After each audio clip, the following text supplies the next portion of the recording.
Olá, que a paz do Senhor Jesus Cristo esteja com cada um de nós neste dia. Vamos à leitura de um texto bíblico para meditação. Encontramos em Atos dos Apóstolos, no capítulo 2, dos versículos 42 a 47. Assim está escrito: E perseveravam na doutrina dos apóstolos, e na comunhão, e no partir do pão, e nas orações.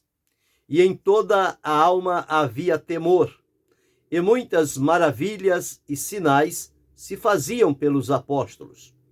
E todos os que criam estavam juntos e tinham tudo em comum, e vendiam suas propriedades e fazendas, e repartiam com todos segundo cada um havia de mister.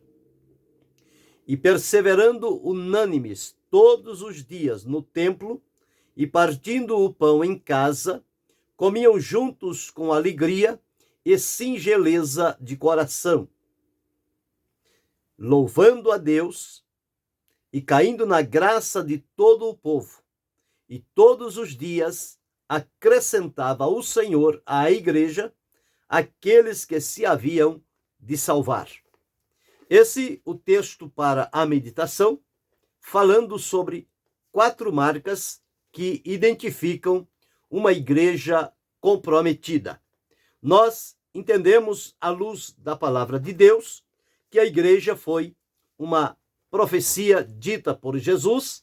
Ele, quando esteve com os seus discípulos, ainda no seu ministério terreno, ele, ao reunir-se com os seus discípulos, quando em dado momento o próprio Jesus disse àqueles que estavam próximos a ele, dizendo que ele edificaria a sua igreja e que as portas do inferno não prevaleceriam contra ela.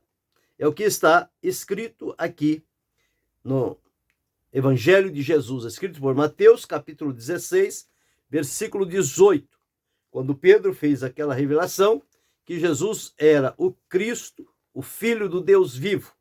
Ele diz também: eu te digo que tu és Pedro, e sobre esta pedra, referindo-se a si mesmo, Jesus disse: edificarei a minha igreja, e as portas do inferno não prevalecerão contra ela. Então Jesus prometendo aqui edificar uma igreja que seria exclusivamente dele. Ele não disse: edificarei a nossa igreja, edificarei a tua igreja. Não. Jesus disse: edificarei a minha igreja. Então a igreja é propriedade exclusiva de Jesus. Esta igreja que Jesus disse: edificarei, àquela época ela estava ainda para futuro. Mas no dia de Pentecostes, ela se deu a conhecer, quando houve a manifestação do poder do Espírito Santo, capacitando, enchendo os discípulos, os apóstolos que ali estavam, do poder de Deus, e eles começaram a pregar a palavra de Deus. Esta igreja que Jesus tinha profetizado, ela tomou forma e visibilidade. Então todos agora viam e entendiam a igreja edificada por Jesus, que ela estava ali dando os seus passos. Igreja significa eclésia. Eclésia vem de 2 palavras, ek, kaleu. Ek fora, kaleu, chamados. Portanto, os chamados para fora. É o que Jesus disse: nós estamos no mundo, mas não somos do mundo, e fomos enviados ao mundo. Como entender isto? Nós vivemos no mundo, mas no mundo físico. E entendemos que o mundo do qual o Senhor Jesus, que nós não somos dele, é o mundo religioso, é o mundo espiritual, é o mundo no sentido aquele que jaz no maligno. A Bíblia diz que o mundo jaz no maligno.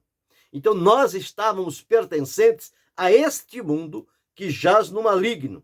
Jesus nos tirou de lá, nos libertou de lá e nos envia ao mundo às pessoas para anunciar-lhes o evangelho. E o mundo no qual estamos vivendo agora é o mundo físico, aquele criado por Deus. E devemos estar nele como se dele não precisássemos, somente para o essencial da nossa vivência aqui.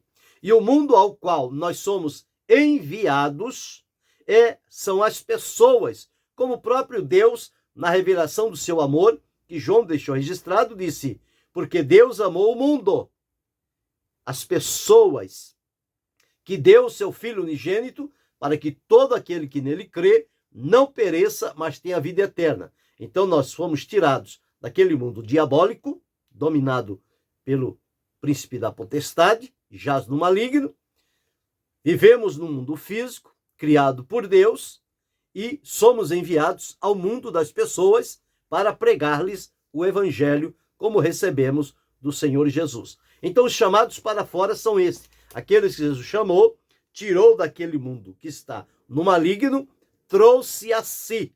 E a igreja é a comunidade dos salvos por Cristo. E nela não há discriminação de pessoas ou de nacionalidades. Antigamente havia a diferenciação entre judeus e todas as demais nacionalidades eram consideradas como gentias, estranhos ao concerto de Deus. Mas através da igreja, o Senhor desses dois povos, ele destruiu a parede de separação e fez um único povo denominado a Igreja de Deus, a igreja edificada por Jesus. Então, esta igreja edificada por Jesus, ela é constituída aqui na terra como sendo a agência propagadora do reino de Deus. A mensagem da igreja é pregar a todas as pessoas e dar a elas a ciência do que Jesus veio fazer. Quando Jesus veio, ele disse: arrependei-vos, porque é chegado o reino de Deus. Então Jesus veio para estabelecer o reino de Deus. E a igreja é quem propaga este reino de Deus através do Senhor Jesus, que ele veio para estabelecer este reinado na terra. Então a igreja aqui, ela é como uma agência propagadora, que anuncia, que proclama, que traz diante das pessoas a realidade do reino de Deus, que o próprio Jesus disse: o reino de Deus está entre vós. E as condições para o reino de Deus foram aquelas que Jesus disse para Nicodemos: se não nascer de novo, não pode ver o reino de Deus. Se não nascer de novo, não pode entrar no reino de Deus. Então, a igreja se presta a este testemunho de ser uma proclamadora do reino de Deus. Quando vamos encontrar algumas descrições da igreja na Bíblia, esta igreja que entendemos que é o chamado, é a comunidade dos salvos por Cristo aqui na terra, nós encontramos biblicamente afirmando que a igreja, ela é chamada o corpo de Cristo, no qual Cristo é a cabeça e nós somos o corpo, somos os membros do seu corpo.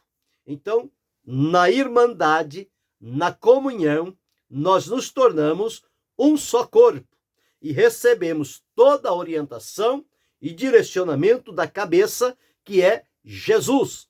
É ele quem domina sobre nós. É ele que governa a nossa vida. É ele que nos orienta no caminho que devemos seguir. E agora, como partícipe do seu corpo, chamado a Igreja de Jesus Cristo, nós agora o servimos com alegria, fidelidade, temor e obediência. Mas também nós encontramos na Escritura a igreja denominada como sendo um rebanho, o rebanho de Deus, que necessita de um cuidador, que é o pastor. Jesus disse: eu sou o bom pastor. O bom pastor dá a vida pelas suas ovelhas. Então a igreja como corpo, ela precisa da cabeça, que é Cristo. A igreja como rebanho, ela precisa do pastor, que é Jesus. E vemos também a afirmação da igreja como templo vivo do Espírito Santo, porque o Espírito Santo é Deus e nós somos chamados templos do Espírito Santo, morada de Deus em espírito. Então, temos na nossa designação como igreja, os chamados para fora, somos identificados como corpo de Cristo, que ele é a cabeça, como rebanho de Deus, que Jesus é o pastor, como templo vivo, que o Espírito Santo habita em nós. Então, esta igreja, ela teve a sua marcha, o seu desenvolvimento de maneira natural, porém guiada e orientada pelo Espírito Santo. Foi ele quem capacitou aqueles homens e mulheres, dando a eles a sabedoria, o conhecimento, a unção do Espírito Santo, e eles então foram dirigidos pelo Senhor a propagar a sua palavra, e Deus então começou a enviar vidas encaminhadas para a salvação que fossem acrescentadas à igreja. Esta igreja não conhece limites para ela estar impedida de avançar. O próprio Jesus disse que as portas do inferno não prevalecerão contra a igreja. O inferno pode levantar barricadas, pode levantar portas, impedimentos, a igreja avança, triunfante, vitoriosa, ela segue caminhando, ela segue conquistando, e dia a dia o número vai multiplicando-se daqueles que são salvos pela fé em Cristo Jesus, mediante a manifestação da graça de Deus. Então, nesta igreja que começou lá, para que ela tivesse o seu curso normal, o seu crescimento e pudesse cumprir as obrigações que lhe foram dadas por Jesus, quando ele afirmou: mas recebereis a virtude do Espírito Santo, que há de vir sobre vós, e ser-me-eis testemunhas, tanto em Jerusalém, como em toda a Judéia, Samaria e até aos confins da terra. Como é que esta igreja poderia, começando ali em Jerusalém, seguir por estas outras nações e chegar até o fim da terra, até os confins da terra? Então, é aí que nós encontramos, dentro deste texto lido, 4 marcas que identificam uma igreja comprometida. Ela tinha comprometido-se com Jesus de ser leal, de ser fiel, de cumprir a sua vontade. Foi esta a razão pela qual eles receberam a virtude do Espírito Santo, o poder do Espírito Santo, os dons espirituais, e foram capacitados para seguir adiante, anunciando o Evangelho aonde quer que chegassem. Nas palavras de Jesus, ele disse: ide por todo o mundo, pregai o Evangelho a toda criatura. Então, não ficou nenhum lugar esquecido. Ele disse: a todo mundo, a todo lugar habitado. E chegando lá, pregai o Evangelho. Evangelho são as boas novas de salvação. Evangelho apresenta uma mensagem de Deus para o resgate, a redenção e a reconciliação da nossa vida com Ele. Então, este Evangelho propagado no poder do Espírito Santo, na obediência e submissão à vontade de Deus, este Evangelho é poderoso. Foi o que Paulo disse: porque não me envergonho do Evangelho, pois é o poder de Deus para a salvação de todo aquele que nele crê. Então, todos quantos ouvem o Evangelho pregado no poder do Espírito Santo, este Evangelho penetra o coração das pessoas, vai ao espírito delas e gera ali a conversão, a libertação, porque este Evangelho, ele é poderoso. Bem, então, dentro do texto lido, Atos 2, de 42 a 47, nós vamos demarcar aqui 4 marcas que identificaram aquela igreja e o comprometimento dela com a orientação de Jesus. E vamos avaliar os nossos dias, as igrejas que estão edificadas, se estas marcas estão fazendo parte da igreja da atualidade. Se isto estiver acontecendo, elas estão em franco crescimento. Se não tiver estas marcas presentes na vida atual da igreja, ela está atrofiada, ela está regredindo, ela está diminuindo. No entanto, não foi este o propósito de Jesus, foi que ela avançasse sempre, até o último ser vivente da face da terra, e que nada, nem ninguém, poderá impedir ou invalidar a obra da igreja que foi edificada por Jesus. Então, a primeira marca nós encontramos aqui nos versículos 42 e 43. Está escrito assim: e perseveravam na doutrina dos apóstolos, na comunhão, no partir do pão e nas orações. E em toda a alma havia temor, e muitas maravilhas e sinais se faziam pelos apóstolos. Esta primeira marca que nós encontramos aqui é a marca do aprendizado, ou seja, o ensino fiel da vontade de Deus mediante a sua palavra. O ensinamento bíblico, ele não deve falhar. Ele é uma das marcas que vão identificar a igreja comprometida com Jesus e ativa e dinâmica no seu trabalho na atualidade. Então, o aprendizado ele vem através do ensinamento. Esta palavra de Deus, ela pode ser através da pregação, através do ensino e da comunhão. Estes são momentos em que as pessoas se reúnem para receberem as lições, as orientações, a palavra de Deus que será útil para o ensino. O próprio apóstolo Paulo, escrevendo a Timóteo, na segunda epístola de Paulo a Timóteo, no capítulo 3, ele deixou registrado o seguinte, no versículo 16: toda a escritura divinamente inspirada é proveitosa para ensinar, para redarguir, para corrigir, para instruir em justiça, para que o homem de Deus seja perfeito e perfeitamente habilitado para toda boa obra. Então, quando na igreja há o espaço, o tempo necessário para o ensino, a ministração da palavra de Deus, esta palavra ela virá para o ensino, para redarguir, para corrigir, para instruir. Então aí se dá o aprendizado, mas ele só acontecerá quando houver a fidelidade no ensino bíblico, na leitura, explicação e aplicação da palavra de Deus. E as lições que se podem tirar dela para a nossa vivência no dia a dia.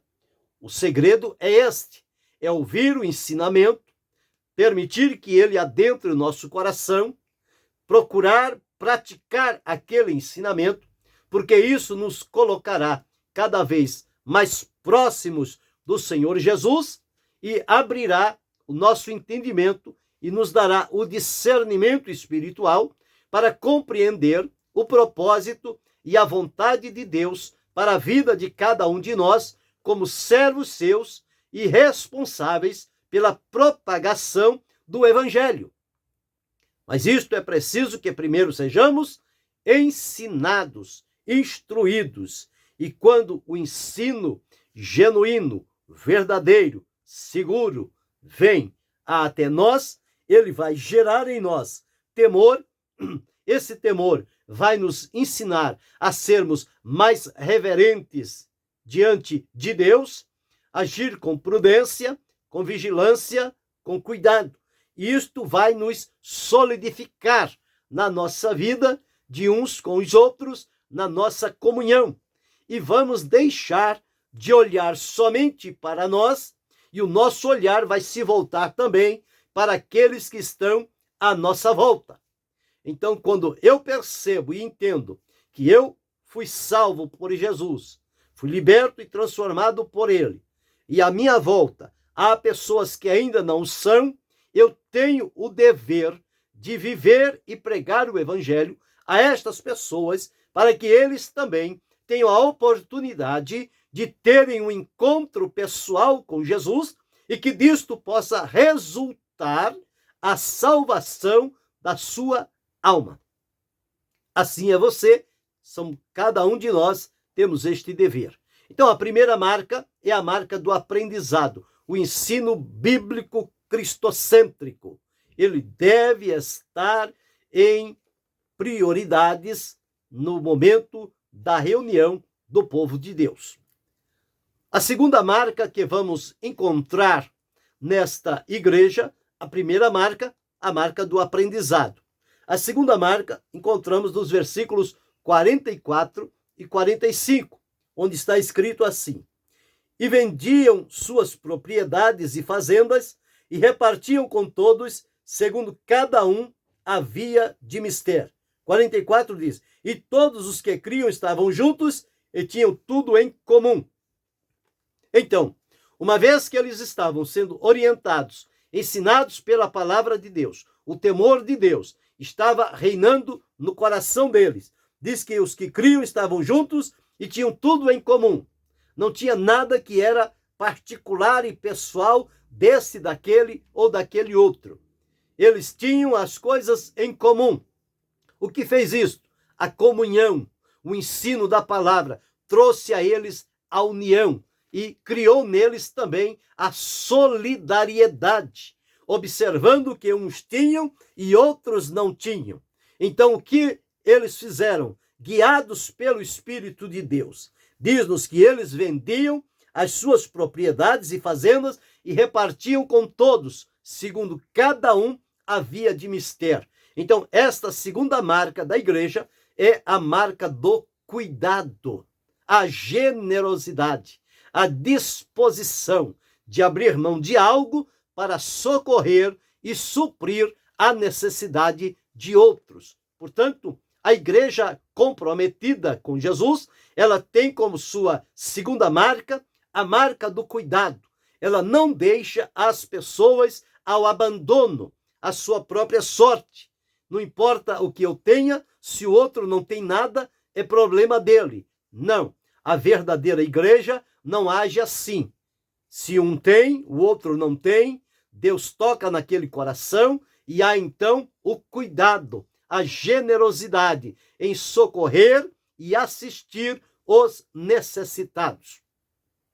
Depois veremos na igreja atual como estão estas marcas.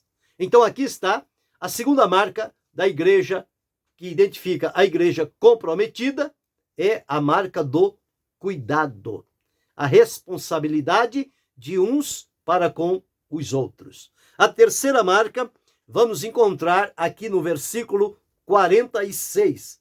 Diz-nos assim: e perseverando unânimes todos os dias no templo e partindo o pão em casa, comiam juntos com alegria e singeleza de coração. Aqui nós encontramos alegria, singeleza de coração. Encontramos aqui unanimidade. Encontramos aqui o povo, o prazer de estar juntos, fosse no templo, fosse nas casas. Aqui nós encontramos a marca da adoração, uma adoração alegre e reverente diante do Senhor. A própria Escritura nos afirma: adorai ao Senhor na beleza da sua santidade. Quando Jesus ensinou, ele disse que Deus, o Pai, busca adoradores, os verdadeiros adoradores, que o adoram em espírito e em verdade. Esta igreja primitiva não se descuidou também deste ponto. A adoração era ponto pacífico entre eles. O prazer e a alegria de se reunirem, de estarem juntos e de fazê-lo com alegria, com unanimidade, com amor, com disponibilidade, isto retratava uma adoração sincera diante de Deus. Adoração esta que o Senhor Deus recebeu daquele povo. Então, esta terceira marca da igreja comprometida é a marca da adoração. Adorar unicamente a Deus, tributar-lhe honra, glória, louvor, poder, ações de graças e majestade. Esta é a terceira marca. E a quarta marca nós encontramos no versículo 47. Está escrito assim: louvando a Deus e caindo na graça de todo o povo, e todos os dias acrescentava o Senhor à igreja aqueles que haviam de se salvar. Esta quarta marca fala-nos da evangelização. Era uma igreja que não se descuidava. Evangelizar é propagar, é pregar, é declarar, é anunciar o evangelho. Evangelho que Jesus disse: pregai o evangelho a toda criatura. Quem crer e for batizado será salvo. Quem não crer será condenado. Então, este evangelho vivo, ativo, dinâmico, poderoso, ele era pregado todos os dias, tanto no templo como nas casas. Em qualquer lugar ou oportunidade que o povo de Deus se reunissem, eles estavam anunciando o evangelho. E aqui nos afirma, eles louvando a Deus e caindo na graça de todo o povo.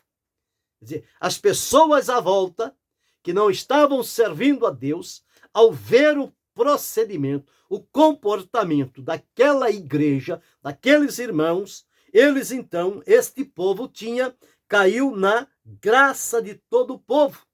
Quer dizer, havia no coração daquele povo boa vontade para com aqueles irmãos. E eles aproveitaram este momento para proclamar o evangelho.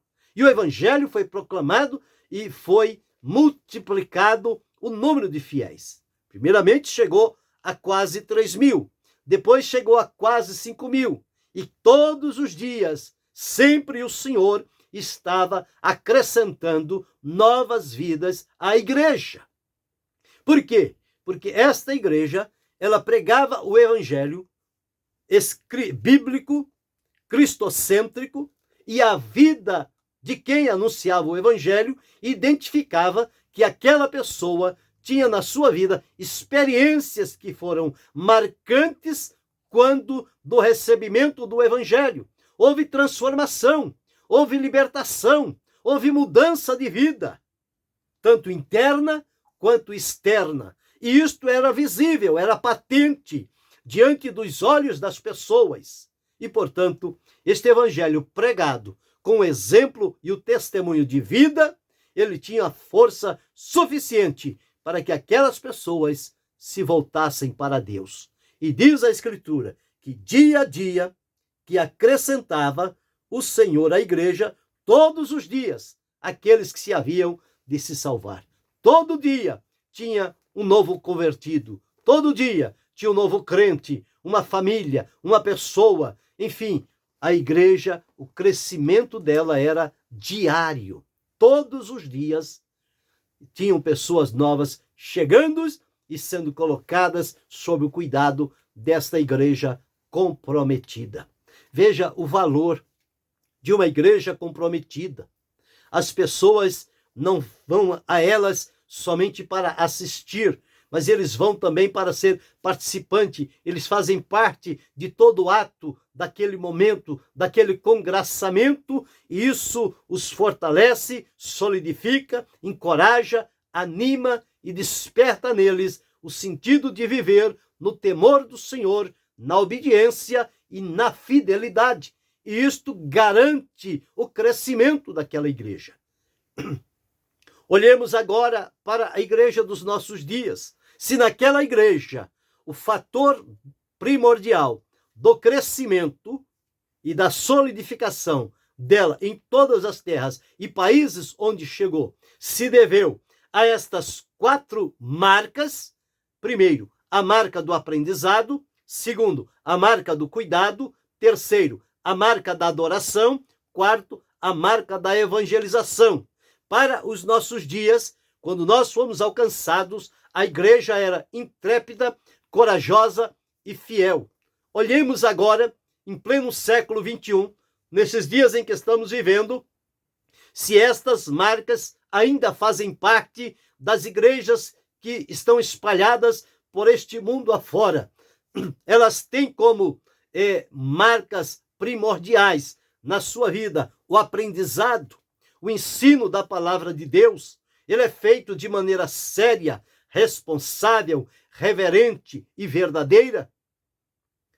Então, o ensino, a fidelidade no ensino bíblico é um dos padrões que vão identificar esta igreja. É uma primeira marca. O ensino fiel, verdadeiro, centrado unicamente nas Escrituras. A segunda marca é a marca do cuidado.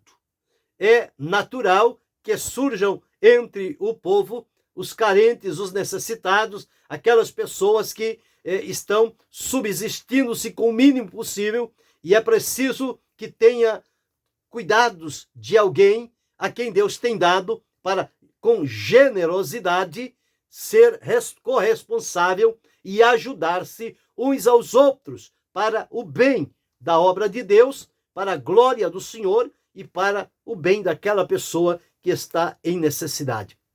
A igreja primitiva não se descuidou destes necessitados. Eles praticaram a generosidade. Nos nossos dias, estamos praticando a generosidade. Terceira marca, a marca da adoração.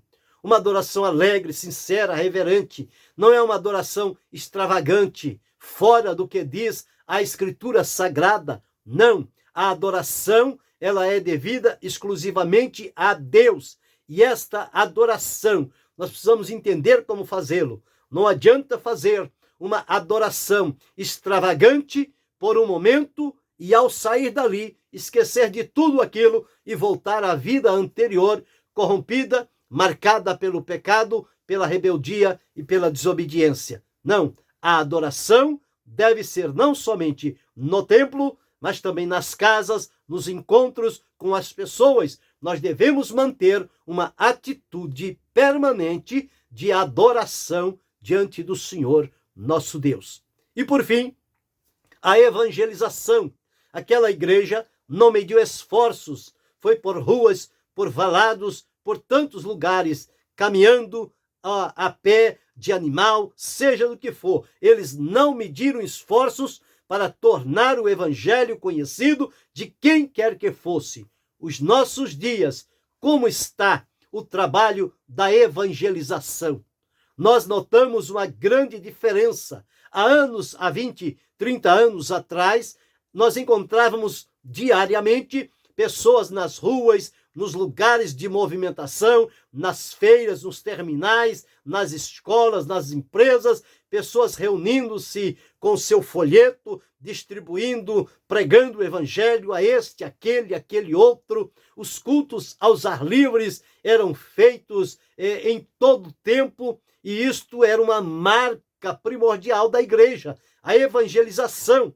E quando ela esteve ativa nesta atividade evangelizadora, ela experimentou um crescimento saudável.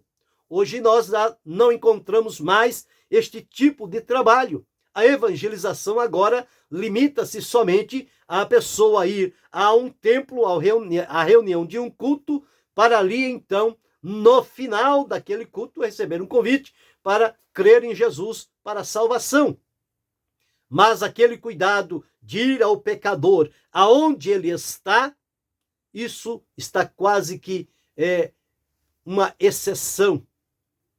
Muito difícil encontrarmos isto, mas foi isto que marcou aquela igreja no seu crescimento, na sua expansão. Se hoje queremos vivenciar uma igreja à semelhança daquela, nós precisamos ter em nós estas 4 marcas. A marca do aprendizado, que é o ensino bíblico verdadeiro, genuíno. Segundo, a marca do cuidado, a solidariedade para com os necessitados. Terceiro, a marca da adoração, com alegria, reverência, regozijo em todo o tempo. E quarto, a evangelização. É a nossa responsabilidade, é o nosso comprometimento como salvos, falar de Jesus àqueles que ainda não o conhecem. Quando assim fizermos, nós estaremos cumprindo estas marcas que vão nos identificar como uma igreja comprometida com o reino de Deus. E Deus acrescentará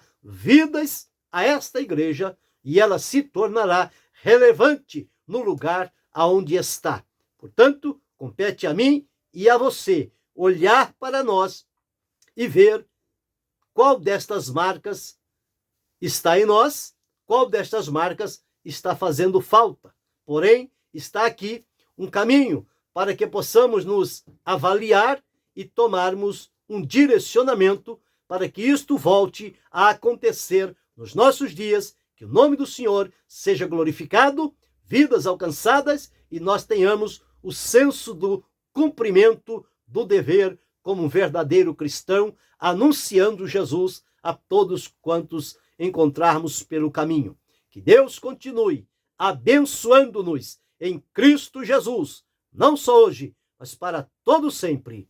Amém.